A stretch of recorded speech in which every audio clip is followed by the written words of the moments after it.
నచ్చినట్లయితే ఈ వీడియోని లైక్ చేయండి, సబ్స్క్రైబ్ చేయండి. పార్వతి అయితే తన రూమ్లో చాలా బాధపడుతూ ఉంటుంది. ఎందుకు శ్రీనివాస్, నువ్వు నా జీవితాన్ని ఇలా చేశావు? నేను ఆడిన ఒక చిన్న తప్పుకు ఇంత రాద్ధాంతం చేయడం అంత అవసరమా? నేను పెళ్ళి కాలేదని నా కుటుంబానికి ఎలాగో పోషించుకుందామని అనేసి అయితే ఆ జాబ్లో జాయిన్ అయ్యాను. కానీ నాకు ఇప్పుడు ఇలా జరిగిందేంటి శ్రీనివాస్? ఆ శ్రద్ధ మీరు నన్ను ప్రేమిస్తున్నారని చెప్తున్నారు. ఇప్పుడు నాకు ఇక్కడ పెళ్ళి అయిపోయి నేను విక్కీ గారితో ఉంటున్నాను. ఇప్పుడు ఇలా ఎందుకు జరుగుతుంది శ్రీనివాస్ అనేది చెప్పేసి అయితే చాలా బాధపడుతూ ఉంటుంది.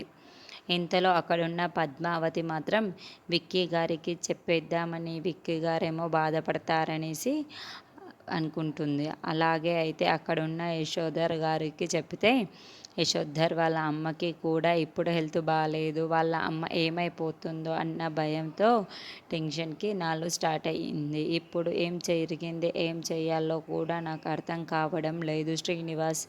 నా కుటుంబానికి నేను ఎలా పోషించేద్దామని నేను ఆ జాబ్లోకి జాయిన్ అయ్యాను.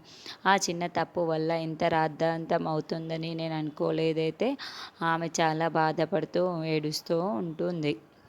ఎలాగైనా సరే ఈ విషయం యశోధర్ గారికి తెలియజేయాలి. అదే ఇంకా కొన్ని రోజులు ఎక్కువ అయితే అతను నా మీద ఇంకా ఎక్కువ ప్రేమ పెంచుకుంటాడు.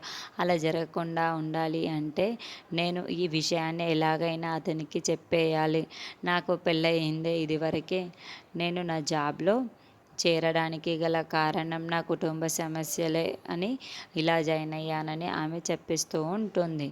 నేను ఈ చిక్కుల నుండి ఎలాగైనా బయటపడాలి అనేసి అనుకుంటూ డిసైడ్ అయిపోతూ ఉంటుంది.